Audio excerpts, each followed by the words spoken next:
been such a joy and truly an honor. You know, I care about Hiccup in this world so much, and I love these characters. So do so many other people. So going into it, I just wanted to do my best to do the character justice. Now you go. It was a real. I mean, it says it's just a real honor, and I think there is something quite stressful about it, about taking on characters that are so beloved and that we both love so much. But like, there is something also really stop. There's also something really cathartic and like full circle about getting to see yourself as a version of something that you looked up to as a child is really amazing.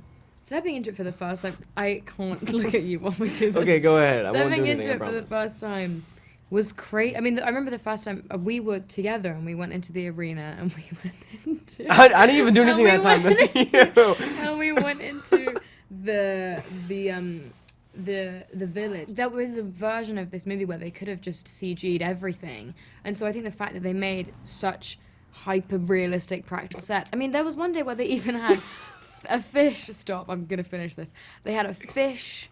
There was a really weird smell on set in the village, and we're like, what is that? It smells awful. And they were like, oh, it's the fish hut. Yeah, they built like a fish house. And we were like, what do you mean, a fish hut? And we went in, and there was like raw fish, rotten, hanging all over the house. And then a fan. They put into and then a fan blowing it into the village. And we were like, why are you doing this? And they were like, for ambience, for the vibes. And me and Mason were like, turn off the fan. It was horrible. But it really does make it so that when you're on set, it's just, you're totally in it. And it was very, very... Yeah, it was really easy to really just step on set and they really put you in that world. So it wasn't much... You don't have a choice. It wasn't too hard on that end, so it was nice. A lot of people have pets and, you know, they love them so much and they can see a lot of their pet in Toothless. And, you know, that's what I take away from it is every time you watch like a character like that, especially Toothless or something, you can really just, you know, put your pet into that movie and watch that, and you know, you just love it so much. And me and Mason watched the movie in Brazil recently, and the entire time I was being like, Mason, Toothless is adorable, and he was like, yes, I know, and I kept being like, no, you don't understand, because he's so cute. Oh my god, I have one of yours that I was really surprised by how upset it made me, but it was so brilliantly acted by you. But for anyone that hasn't seen it, I won't say what it is, but at the end, something happens with Mason and he makes a discovery about himself. Do you know what I'm talking about? Discovery Do you know what I'm talking about himself? Yes, I know. And you were so heartwarming and so brilliant. And I think that it was something that I really love that they, in live action, were able to like, kind of a moment to give more breath to. And it was so special, and it really made me, I like could get emotional speaking about it now. It was really, really wonderful. Thank you. There was a lot of different emotions going on because it took 4 hours to do the first costume fitting. There was so much to put on and to get it right, to make it fit, that my back was breaking, and I actually left full of fear because I thought, I can't wear this costume. This whole movie's going to fall apart because I can't wear this costume. But when it was finished and I stepped out, I felt like it was a metamorphosis. It was a transformation. It made it a lot of stepping into Stoick. I didn't even have to think about because I was there. You know, I already felt this man, this chieftain, this power. And then the work was almost going in opposite direction and understanding the emotions, the grapple, the struggle, the contradictions within that, because I had this, because the costumes were so incredible, as was the hair and makeup, you know. So I could transform and then dive into the journey and just play in the sandbox, but really get into the details, especially with my son. When you're doing the animation, sometimes you got to go for a more generalized idea. You know, you only have your voice, so you're kind of like, here's the point we're making here. Here's the point we're making, and it works and it's powerful. But here, you can give 5 colors, all these nuances sometimes in one word. You can express your grief, your self-deprecation, your command, all in the same moment. So I feel like, and I don't just mean that for me, but for all the actors, that you're wringing a lot more out of each moment. And again, I just watched it again the other night, and that's what I was thinking. There's story within story within story in every character, in every moment. There's not a moment wasted, and and it feels like every moment is infused with meaning or joy or entertainment or thrill or fear or emotion, you know, and it's rare. I gotta say, even in all my movies, I might go, that's great, that's great. Oh God, it just dropped away. Oh, that's good, that's good.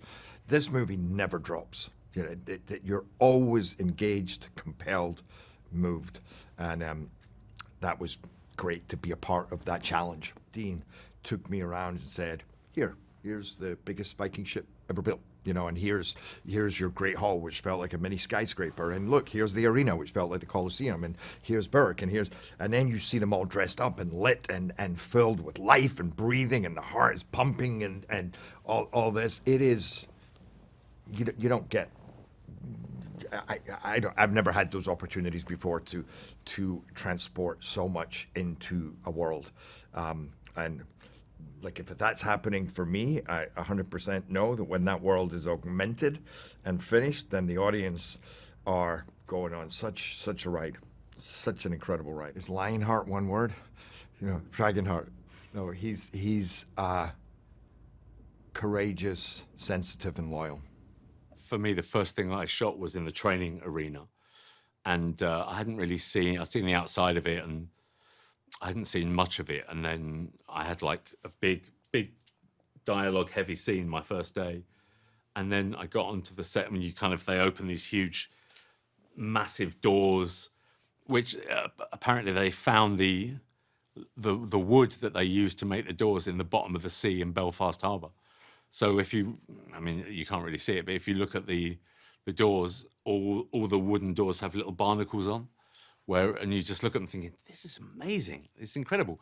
But I had to do a scene in front of all the Viking extras and all the crew, and it was really nerve-wracking, It was. I said to Dean, the director, can you see me trembling? He's like, no, it's fine.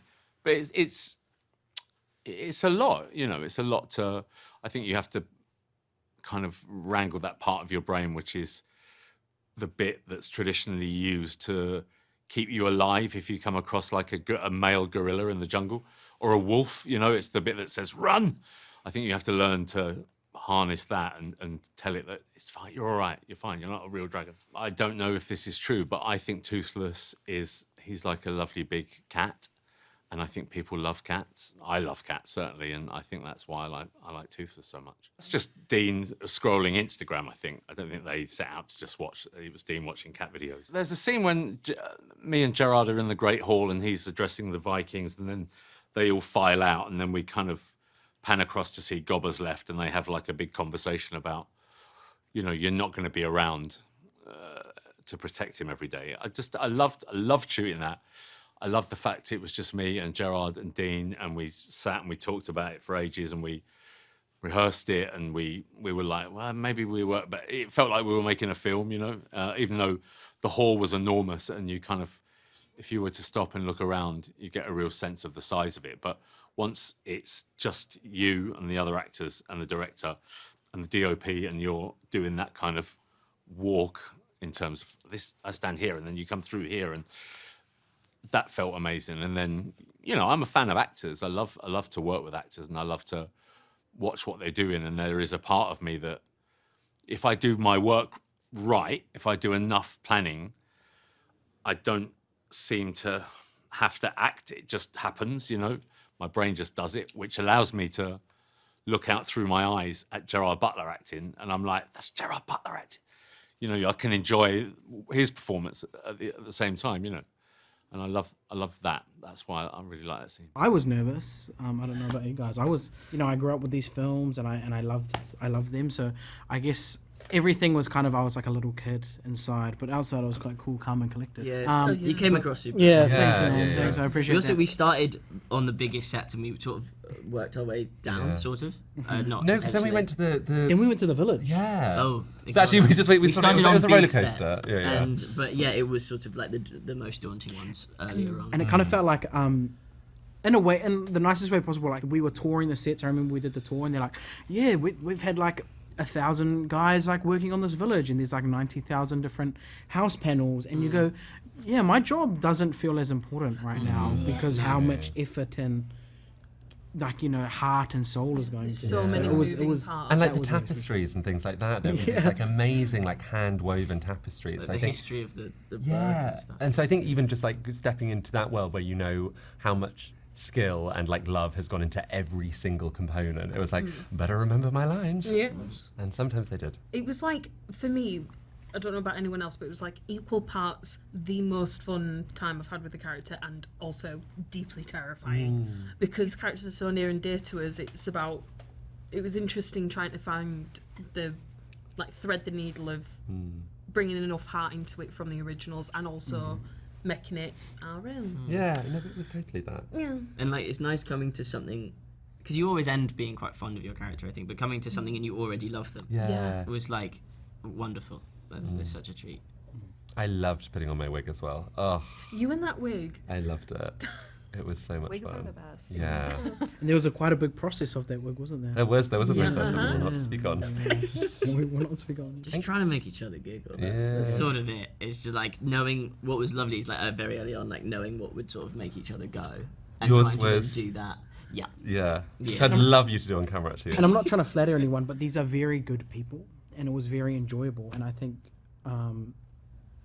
everyone here has like worked with people, and you're glad you're not working with them anymore. Like, let's be honest. Like, but with these people, it's like, you know, I enjoyed going to set. We all stayed in the same apartment. lovely. Well, Yeah, not the yeah. same apartment, but the same apartment building. And I was we in had yours dinner then. with- Yeah, we were Yeah. in the same Bunk bed. beds, Actually, it it was was quite gorgeous. nice. Top and tail. But no, it was totally that. It was such an easy and lovely dynamic. So because being on set, you're spending so much time together, and especially it was filmed in January in Belfast. It was freezing, and so it was just sort of like just manic jokes being told that. I'm sure if we heard them again, we wouldn't be able to remember where they came from, or even if they were funny. But at the time, hilarious. And it was like we were there for a little while before the like adult characters got there, so it did feel a little bit like the parents weren't home. Yeah, which was yeah, yeah. nice. And then they all got here, and we were like, oh, okay, Gerard Butler. Yeah, we did kind of feel like, oh, we had a little group on set, and we were excited to see each other, and so I think it was nice. He's so cute. Oh my god. Yeah.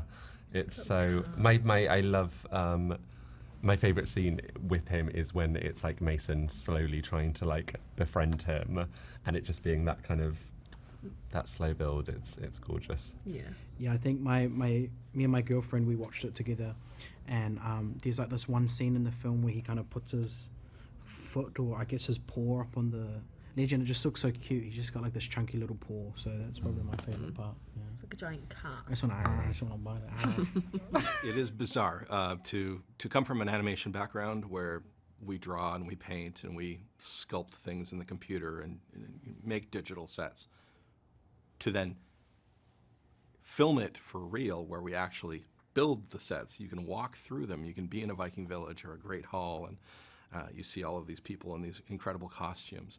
It is like a fantasy of it all coming to life, which none of it was lost on me. I was squealing inside every day. The wonderful thing about creating a world like Berk is you have the opportunity to not only research in real life. We flew around Iceland and the Faroe Islands and Scotland. You gather all of these amazing locations and you can meld them in any way you want. But the goal is to create a place that people want to be. They want to spend time with your characters. And so that level of immersion was the goal from the beginning. And then really it falls upon the actors to make it feel authentic and truthful and not like a costume play. And that's for me the greatest education of it all, is to sort of sit back and watch that magic happen after you've done all of the preparation. I think the scene that is most poignant is when Hiccup is listening to his father regale all of the Vikings of Berk on essentially his graduation day. And he's talking about his pride for his son, but he's also making jabs at him. And as everybody's laughing, we put the camera on Mason's face, and you could see the way that mockery and that ridicule was affecting him. And I thought it was so truthfully done that it was very stirring, because I was a kid like that, And I think anyone who's ever been an outsider will respond to Hiccup from that point of view. I think when it comes to Toothless, people respond to him because we've put so many cat and dog videos into his performance. We would spend all day just searching the internet for the cutest and funniest and oddest cat and dog behaviors and put them into Toothless, knowing that we wanted to evoke that kind of reaction from the audience. So if you say, oh, my dog does that, or my cat does that, or my horse does that, then goal accomplished. So we wanted him to both be ferocious, but a big cuddly pet at the same time.